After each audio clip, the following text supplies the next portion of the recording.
Hola amigos, ¿cómo están? Bienvenidos nuevamente a su canal de Brandec para hablar de marcas, comunicación y marketing digital.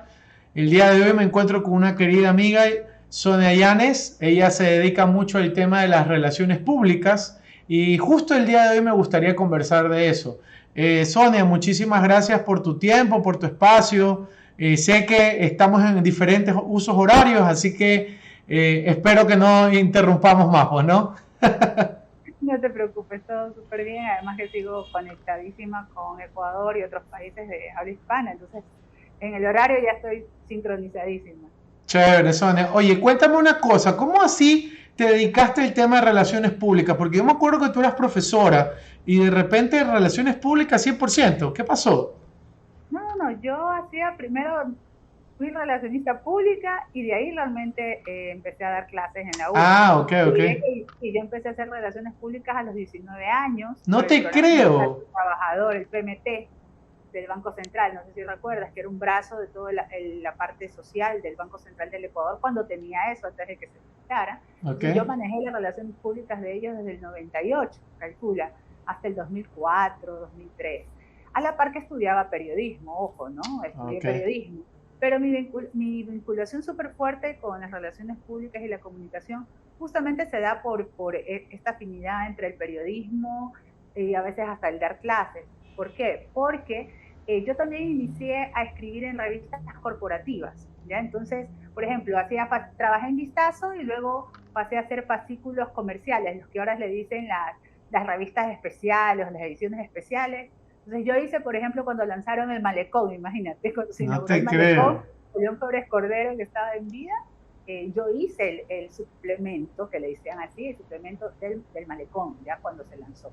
Y luego pues manejaba revistas también corporativas económicas, como la de la Cámara Ecuatoriana Americana, y les hacía relaciones públicas a ellos, ¿no?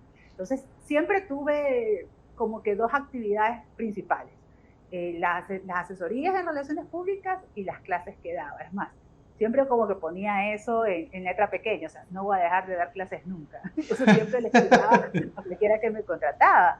Inclusive cuando trabajé con ministerios, mira que los alumnos recuerdan que yo llegaba con maleta, yo llegaba del aeropuerto, llegaba del bus, con mi maleta arrastrando a dar clases, o iba con mi maleta para después de ir, tomar el avión y irme a dar clases. Uh -huh. Oh, encantado. Sonia, cuéntame una cosa. ¿Tú crees que las relaciones públicas tienen que ver mucho con el tema de periodismo? Porque así como tú, yo he visto muchos que tuvieron esa base, pero creo que no es algo 100% certero, ¿verdad? No, son dos áreas de la comunicación diferentes, como que cada uno juega en su lado de la cancha. Lo que ocurre particularmente en Ecuador y sobre todo en Guayaquil, la ciudad donde yo tengo mi origen, es que no habían en nuestra época, estoy hablando en quienes ejercemos las relaciones públicas desde hace más de 25 años, no había la carrera de relaciones públicas. Entonces, lo más cercano a esa actividad era el periodismo. Y muy similar a lo que ocurre ahora, realmente el ser relacionista público o consultor de comunicación es como que el siguiente escalón dentro de la carrera profesional de un periodista o de un comunicador. Porque sobre todo ahora que los medios han cambiado, que pues ya no hay tanto personal, se trabaja mucho en remoto, tú ya no tienes tantos espacios para trabajar en medios de comunicación. Y entonces, ¿qué ocurre? Aunque muchos estén un año o dos en un medio, luego ya quieren trabajar como relacionistas públicos porque aparte que se gana más. Un relacionista público o un consultor de comunicación gana mucho más que un periodista. Y un periodista, por ejemplo, si hay 15 periodistas en un medio, las posibilidades de ascenso que tienen, ¿cuáles son? Ser jefe de página o jefe de sección o editor, es decir, dos posibilidades. Y no es que se abren cada año, depende del editor, y a veces prefieren traer un editor experimentado a subir o ascender a alguien que ha estado ahí y no ha tenido el expertise de dirigir un medio. Claro. Sonia, ¿tú crees que el tema de relaciones públicas siempre va a tener que ver con contactos? Porque yo creo que a veces se malinterpreta tener como, ah, no, es que tengo que tener muchos contactos, tengo que tener mi agenda llena de contactos y decir que todas estas personas, yo creo que no va por ahí el tema. ¿Me puedes explicar un poco para la gente que nos está escuchando y viendo cómo funciona realmente el trabajo de relaciones públicas? Pero mira, las relaciones públicas, si bien es cierto, se basa en la facilidad de conectar con la gente, eso no significa que tú naces con esa lista de contactos. Si no, todas las personas que tienen contactos o tienen o apellido o vienen de empresas fueran buenos relacionistas públicos. Realmente una de las características bases de alguien que se quiere dedicar a las relaciones públicas o a la comunicación en este nivel o comunicación de crisis es tener facilidad para crear confianza y conexión, sea con la gente, sea con los medios, sea con decisores. Si tú no tienes eso, es bien complicado poder estructurar no solamente un plan y armar una estrategia, sino hasta hacer que el cliente o el vocero confíe en ti y salga a decir lo que tú le estás recomendando. Y a veces se malinterpreta porque el relacionista público es el que sí tiene que tener los números de teléfonos claros a quien llamar cuando hay una crisis, por ejemplo. Pero eso no significa que naces, o sea, tienes que hacer tu base de datos. Es más, yo siempre decía a mis alumnos y a la gente que asesoro en el camino de hacer relaciones públicas que donde se mide realmente si naciste para esto las relaciones públicas es en hacer y tener una buena base de datos. Si eso te aburre, si te da miedo pedir un teléfono, si te da miedo llamar a alguien que no te conoce, no vas a ser un muy buen relacionista público porque primero tienes que vencer ese miedo. Creo que tiene que ver mucho con el tema de cómo la persona y la personalidad de esa persona tenga con respecto al resto, ¿no? Porque si tú no tienes esas cualidades de comunicación, si no tienes las cualidades para tratar al resto, es un poco más difícil. No digo que sea imposible, pero el proceso es más difícil. Tienes que aprender esas cualidades, o sea, tienes que desarrollarlas, porque o sea, si no te gusta hablar, si no sabes redactar de forma clara, vas a tener que aprender a hacerlo. O sea, es imposible ser un relacionista público y aspirar a ser director de relaciones públicas, a gerenciar relaciones públicas o ser un asesor de alto nivel si no sabes escribir, si no sabes hablar, si no sabes concretar. Recordemos que las relaciones públicas, más allá de la relación con los medios, es la relación con los públicos claves de una marca. Que estos públicos claves son también los difusores. ¿Quiénes son los difusores? Todos aquellos que pueden propagar información positiva o inclusive negativa sobre tu marca, tu persona o tu organización, ¿no? Claro, entonces al final del día esta persona tiene que tener cualidades de comunicación, tanto escritas como habladas y sobre todo tener una buena interacción, ¿no? Con esa otra persona, porque yo no sé, me imagino que a todos les ha pasado que no siempre tú eres la monedita de oro y te caen bien, entonces realmente ahí entra varias preguntas que tengo en ese sentido. ¿Cómo puede manejar un tema de una marca ese espacio de comunicación? Realmente tiene que tener una persona dedicada para este tema en particular. ¿Por qué te digo esto? Porque hace muchísimo tiempo yo entrevisté a Joan Costa. Joan Costa es un comunicólogo. Él creó un sistema que él ya hace llamar DIRCOM, que es la Dirección de Comunicación. Y él dice en su teoría, en su práctica, es que al final del día tiene que haber una persona ahí, que es como que la que maneja todo. Entonces, cuando yo recibí esa información hace muchísimo tiempo, yo era alumno todavía, no ahora ya me siento un poco más crecido, sigo siendo alumno, pero no como antes.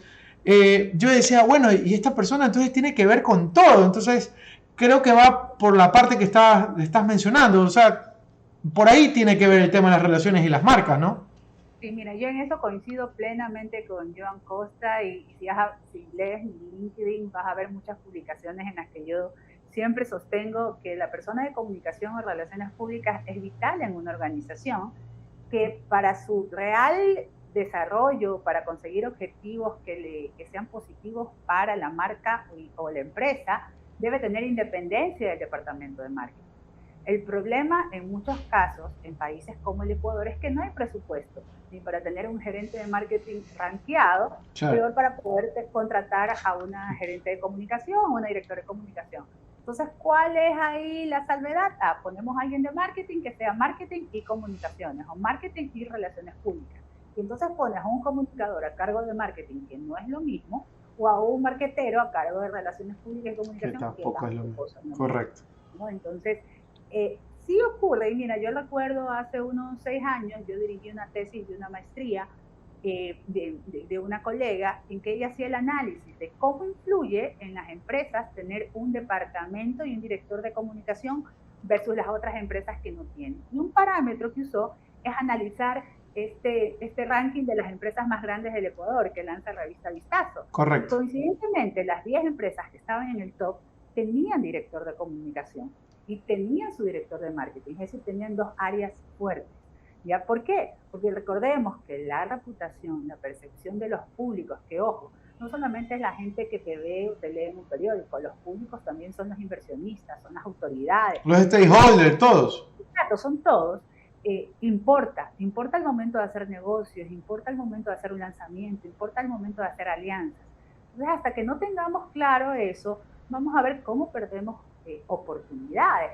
Por ejemplo, esta semana se realiza en Cancún esta feria de todos los productos comunicacionales de la industria de la 4.0. Colombia se mueve muy fuerte, tiene toda una campaña de comunicación para difundir cómo Colombia es destino para películas, para filmaciones y que aparte produce. O sea, ha hecho toda una estructura súper fuerte y hace una campaña de comunicación de eso. O sea, tú no ves ese tipo de cuidado en muchos aspectos en el Ecuador. Yo creo que si tuviéramos una comunicación mucho más organizada, independientemente de que se crea que las relaciones públicas son superficiales, es más bien un tema estratégico, veríamos mejores resultados, estaríamos mejor blindados ante las crisis que tenemos. Por ejemplo, hoy en día vamos a googlear Ecuador y Guayaquil y la huella digital que tenemos es tan negativa que si la queremos voltear la tendencia, tendría que haber un gran acuerdo entre las autoridades, los medios, la comunicación, sí. Exacto, para generar el triple, 10 veces más de los contenidos positivos versus los negativos. Creemos que eso no pasa. Yo creo que no nos fue bien en la pandemia, por ser ejemplo de ciudad que ha tenido altos fallecimientos de COVID, o sea, y lo peor de todo... No nos fue bien con temas de seguridad, con estabilidad política. No, lo peor de todo es, Sonia, lo peor de todo es que no hay nadie, ningún tipo de organización gubernamental, y ojo, esto no es que es una crítica, no, o sea, tiene que ver con lo que ha sucedido. No hay nadie que tome una batuta y diga, ok, tenemos que cuidar nuestra imagen, nuestra reputación, y entra a eso lo que quería conversar, cómo una marca puede trabajar sus relaciones públicas más allá de tener estos departamentos. Muchísimas personas que nos escuchan y que nos ven son emprendedores y realmente no tienen quizás el presupuesto, pero ¿qué consideraciones tú podrías dar para estas empresas que podrían tratar de manejar esa comunicación? Porque como tú bien dices, lo primero que hacen es que le dicen al jefe de marketing o le dicen al community manager, oiga, usted que está en las redes sociales. Está en redes, sí, dígame qué digo. O sea. Entonces se pierde el profesionalismo, por Dios. Que es medio tiempo y que trabaja con otras marcas y que es diseñador gráfico, ¿ya? Y que se vinculó al tema digital porque sabe que la mayoría de contenidos que le piden es para esa esfera. Correcto. Hace unos años atrás el diseño gráfico venía muy a la caída, ¿te acuerdas? En Ecuador no se consideraba mucho, pero llega el tema digital y resurgen porque ahora todo el mundo necesita comunicar cosas 24/7. Es correcto. Y bueno, y para contestarte la pregunta de cómo las marcas podrían hacer para beneficiarse de las relaciones públicas, en el caso de las marcas pequeñas o de los emprendedores a nivel pues de profesionales también, porque por ejemplo un médico que ya ahora está presente en Instagram, que tiene que tener su página web para registros, para consultas, ya pasa a ser una marca profesional, pero marca personal. Es una marca personal ya a nivel profesional. Un abogado, un profesor, o sea, a la larga todos estamos conectando y estamos haciendo relaciones públicas sin saberlo. Correcto. Tienen pues varias opciones. La primera, quizás la más económica, sería hacer algún acercamiento con las universidades, las pocas que en Ecuador y en Guayaquil tienen estudiantes de relaciones públicas para hacer un programa de pasantía. En algunos casos no tiene un costo, en otros tienes que dar, creo que es la mitad de un sueldo básico, pero ahí también tienes que estar claro, es un pasante el que va allá a tu organización y tiene que recibir guía. Entonces, si no hay nadie que conozca de comunicación o de marketing como para darle un hasta aquí y un hasta aquí, limitar su acción, darle temas de marca, de colores, del tono, del discurso, no va a poder hacer nada, o sea, tampoco puedes reventar. Lo segundo, puedes contratar a algún asesor que te asesore quizás por horas, te haga un plan pequeño, pero aquí lo interesante es que te haga un plan, no que te haga una campaña que te dure 2 meses y no sepas cómo implementarla luego, porque tú vas a seguir siendo abogado por 15 o 20 años. Entonces, si Claro, contratas a alguien que te dice, ay, te cobro 300 y te hago la campaña, pero tú ni siquiera sabes cómo hizo la campaña, quizás no te va a funcionar, ¿no? Porque debes tener por lo menos una estructura y saber cómo manejar. claro. Tercero, puedes capacitarte. Yo a la gente siempre le digo, en la vida tienes o tiempo o tienes dinero. O sea, si tienes tiempo, pues tienes tiempo para invertir en ti mismo y poder autoeducarte y hacer tú mismo las cosas, considerando que quizás nunca vas a tener un relacionista público full time para ti, pero que tú vas a tener que tener ciertos conocimientos para poder defenderte. En casos especiales, como que cumples 20 años en la profesión, como que recibes un premio, sí quizás contratas a alguien puntual. Y lo otro, pues, si tienes dinero, contratas a alguien, ¿no? Claro. Y lo haces. Pero tener las dos cosas a veces es complicado.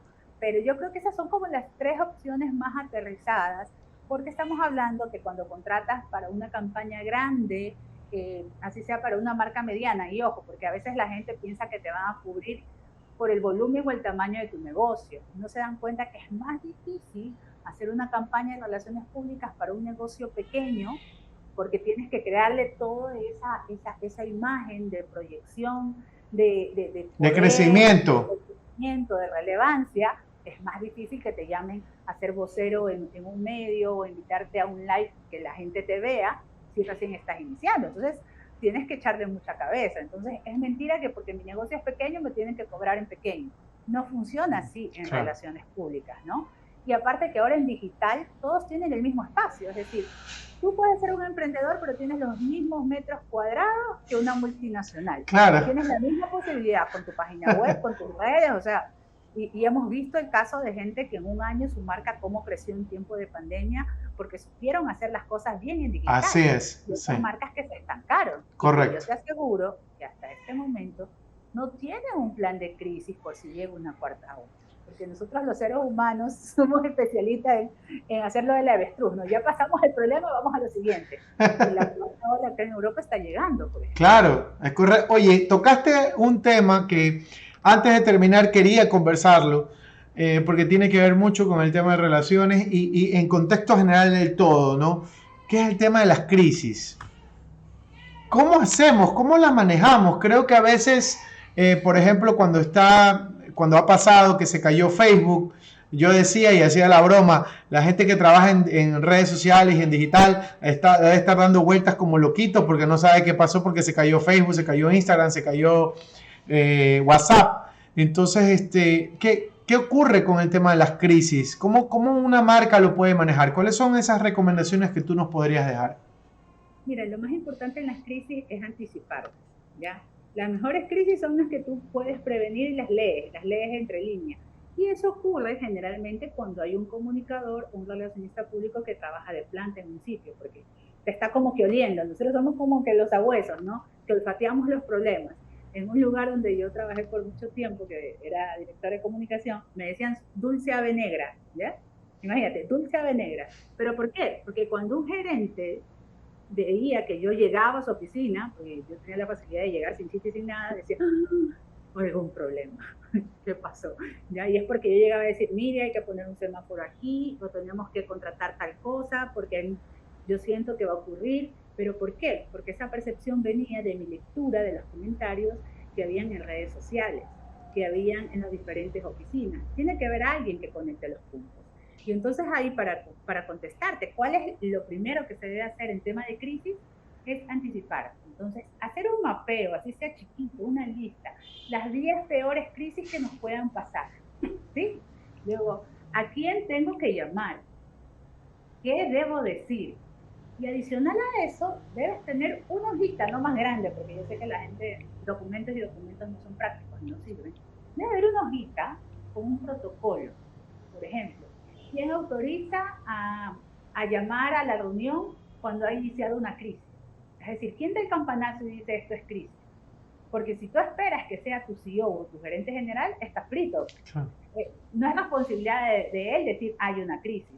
Es como lo que pasa un poco en el gobierno. O sea, todo el mundo espera que el presidente diga hay una crisis. No, es ahí las instancias locales que tienen que decir, hey, se nos viene una crisis, ¿qué hacemos? O sea, tiene que haber esa línea de mano.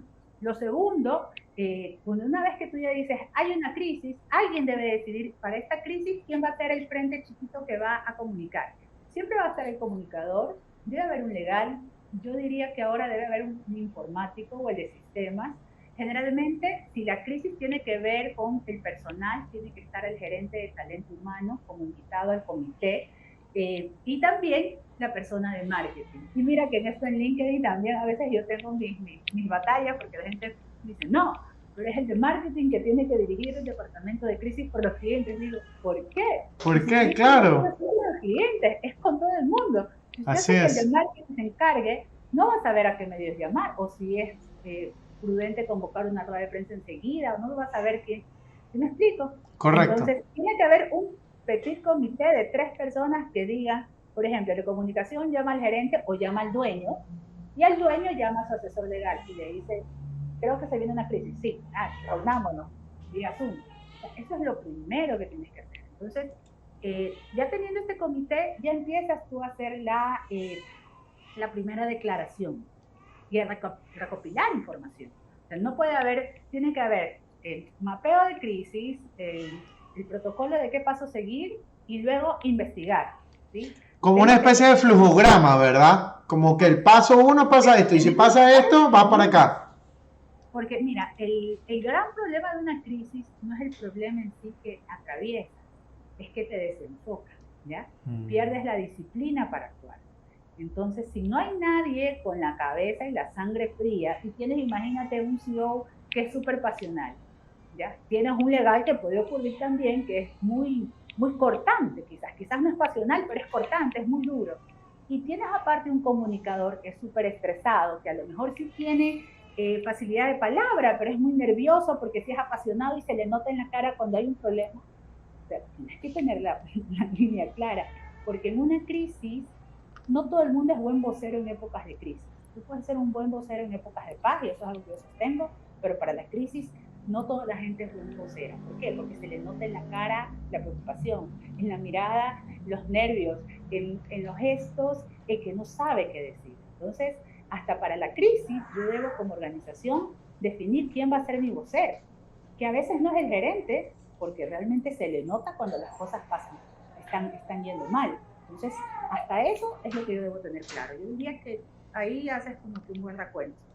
Ok, muchísimas gracias, Sonia. Quiero agradecerte. Antes de terminar, quería preguntarte, ¿tienes alguna experiencia, sea buena o sea mala, que nos puedas compartir como diciendo, mira, tuve este problema y lo solucioné, o realmente hice este caso y quedó espectacular? No sé si nos puedas compartir, sé que es un poco delicado por temas de marca, pero quizás la experiencia, cómo te fue, cuál es esa experiencia bonita que nos podrías compartir. Sí, experiencias bonitas, muchas. Realmente a mí las crisis me apasionan, ¿no? A veces me ves la cara así como que... Es más, me acuerdo una vez que trabajaba por una organización súper grande y que yo era pues subdirectora de comunicación en esta multinacional, en esta empresa grande, y tenía como que 4 empresas adaptadas a ellos, y mi departamento todavía era pequeño. Entonces, para mala suerte, como una semana tuvimos una crisis grande en cada empresa, ¿no? O sea, el lunes en una, el martes en otra, el jueves en otra y el viernes en otra, ¿no? Y yo me acuerdo tanto que estábamos con el presidente, ya ni siquiera eran ya los gerentes, ya era el presidente porque fue una semana negra, y yo ya decía las órdenes, no, hay que hacer esto, lo de acá, yo ya tenía mi proceso súper claro. Y él me mira y me dice, todos miran, estamos con cara de desengaño, pero tú nunca te he visto sonreír tanto.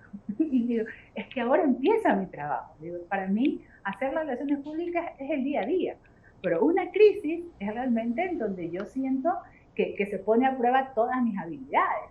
Y realmente las crisis que más satisfacción me dejan es cuando tienen que ver con el público final, con la ciudadanía, con el usuario, porque el reto es mucho más grande. Es no solo lo que te dicen en redes sociales, sino que tienes que ir al territorio a calmar a la gente, a hablar.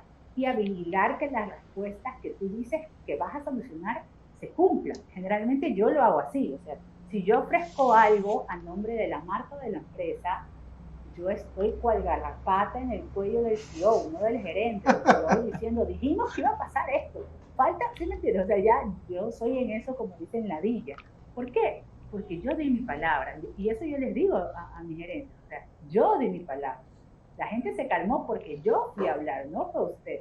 Donde no se cumpla, yo nunca más lo voy a poder solucionar y apoyar en una crisis. Y eso tiene que ver mucho con credibilidad, que tiene que ver con el tema también de las relaciones públicas, porque tú puedes hacer relaciones públicas, pero si no dices la verdad, si no haces un buen trabajo, realmente al final del día vas a tener esos problemas. Sí, mira, yo no tengo problema en comunicar una mala noticia, porque es preferible comunicar una mala noticia a tener a alguien engañado. Entonces, cuando alguien en medio de una crisis me ha pedido algo que se pueda hacer, yo digo, no. Y la gente, no, porque si yo le digo que sí, le voy a estar mintiendo. Y si le miento, no hubo una solución ni para usted ni para mí. Claro. Y generalmente esa era mi respuesta, ¿me entiendes? Cuando yo decía que no, porque la gente se me sorprendía. ¿Usted quiere que le diga que sí? Vamos a estar estudiadas. Claro. Sí. Otras crisis a veces es en temas de negociación, aunque tú no creas, a veces cuando tienes que negociar, no por cuestiones de dinero, sino por cuestiones de estrategias, por ejemplo, en la misma crisis. Llega un momento en que tú como director del comité de crisis o como consultor externo, tienes que darle calma al CEO y a los diferentes gerentes diciendo, esto es lo que hay que hacer. Y a veces ellos son como que sí, no saben, o sea, no saben qué camino seguir. Tú debes infundir esa certeza. Esa certeza para que ellos acaten. Claro. Porque si no, y me acuerdo tanto un gerente que me dice, bueno, ¿cuánto nos vamos a tardar en esto, en decidir esto? ¿No? Poco tiempo, el tiempo que usted se demora en decirme que sí. Eso es lo que vamos a hacer. Otra vez se me pegó la carcajada. Claro. Sí, es que hasta el buen humor tiene que ver, ¿sabes? En esos momentos de crisis, porque si lo ves todo gris, no vas a poder... Es complicado. Claro. Sonia, muchísimas gracias por tu tiempo, por la oportunidad. Quiero agradecerte, tampoco quiero tomarme más tiempo contigo. Quiero agradecerte por todos los datos que nos has contado, tu experiencia, me parece fabulosa. Por favor, yo le invito a que la sigan, yo la sigo a ella desde LinkedIn, la pueden buscar, Sonia Llanes. No sé si tengas página web. Sí, también. Estoy como Sonia Llanes Blum en todos los sitios. LinkedIn, increíble. En podcast, en Twitter, en Facebook, en Instagram. Porque como tengo que saber conectar en todas las plataformas, claro. Si no pruebo conmigo, imagínate cómo los puedo asesorar. Claro que sí. Bueno, les agradezco a todos ustedes emprendedores que nos escuchan, que nos están viendo y esperando nuevamente volverlos a ver por este canal de Branded para hablar de marcas, comunicación y marketing digital. Y recuerden, nunca dejen de innovar. Nos vemos.